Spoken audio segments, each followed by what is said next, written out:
Greetings, fellow humans. Katrina here. Quick disclaimer, I'm a professional, not your professional. Nothing I'm about to say should be taken as medical, legal advice. This podcast is purely for education and amusement. That is it. Disclaimer over.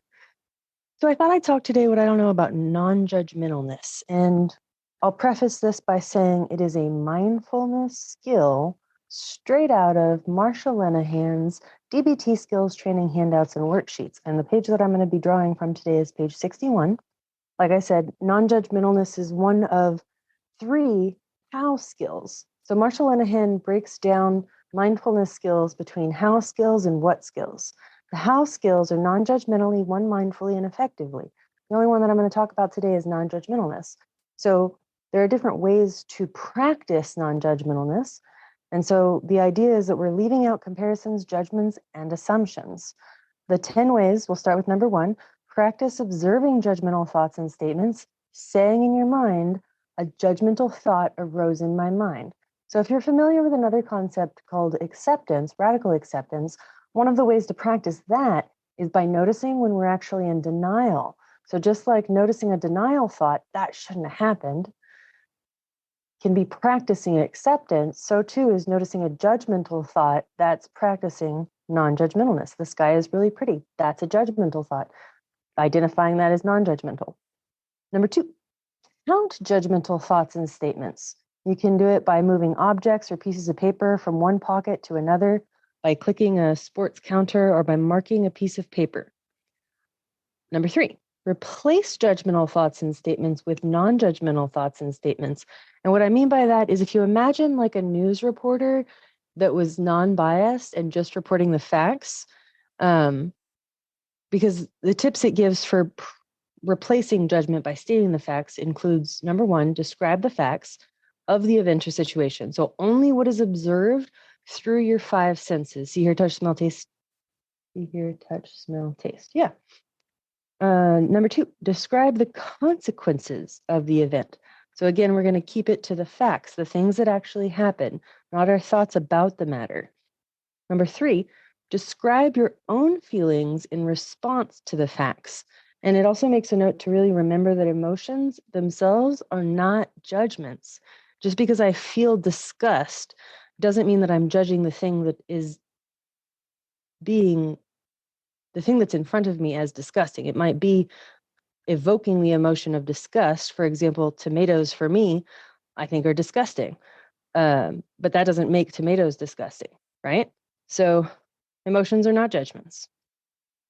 Number 4, and this is for leaving out those comparisons, judgments, and assumptions, practicing the non-judgmentalness, you can observe your judgmental facial expressions, postures, and voice tones, including, it's going to sound a little weird, but include the tones in your head.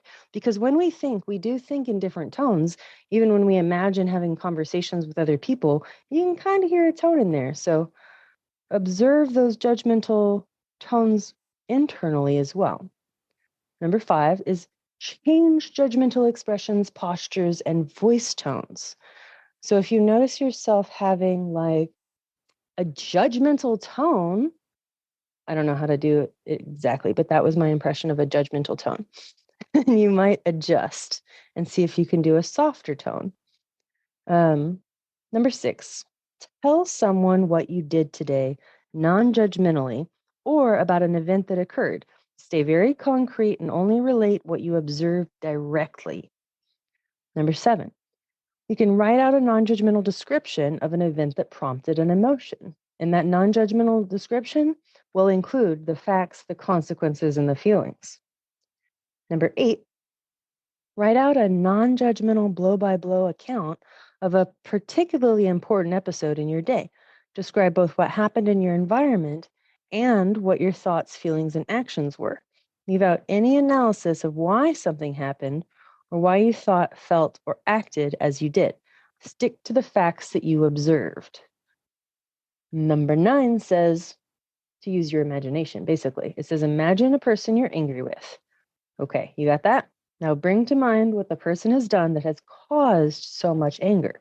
That's going to be the prompting event, I imagine. Try to become that person. That's a really hard thing to do. But try to become that person, seeing life from that person's point of view. Imagine that person's feelings, thoughts, fears, hopes, and wishes. Imagine that a person's history and what has happened in his or her history. Imagine understanding that person.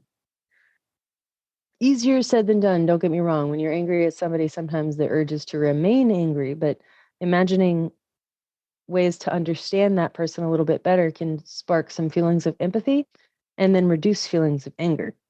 And if not empathy, sometimes other emotions too. But number 10 says, when judgmental, we can practice half smiling or willing hands. So that's actually a distress tolerance skill, the half smiling and willing hands.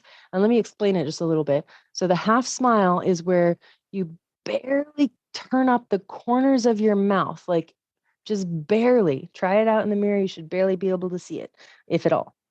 And then willing hands is where you lay your hands on your, like, let's say you're sitting down on the floor, put your palms up on your knees. That's willing hands, just hands out and open. That's a technique that I've heard people use when they're doing public speaking. If you have your hands out and open, the audience is more receptive. Something about being willing, I guess. So willing hands is out and open. And that half smile, that can, for some reason, changing our physical state can somehow have an effect on how we feel. That's a topic for another time. But I really hoped you enjoyed learning about these non-judgmental practices. And remember, it's easier said than done. If you enjoyed today's episode and you'd like to support the show, you can click the button on the website. And remember, I appreciate each and every one of you simply for existing.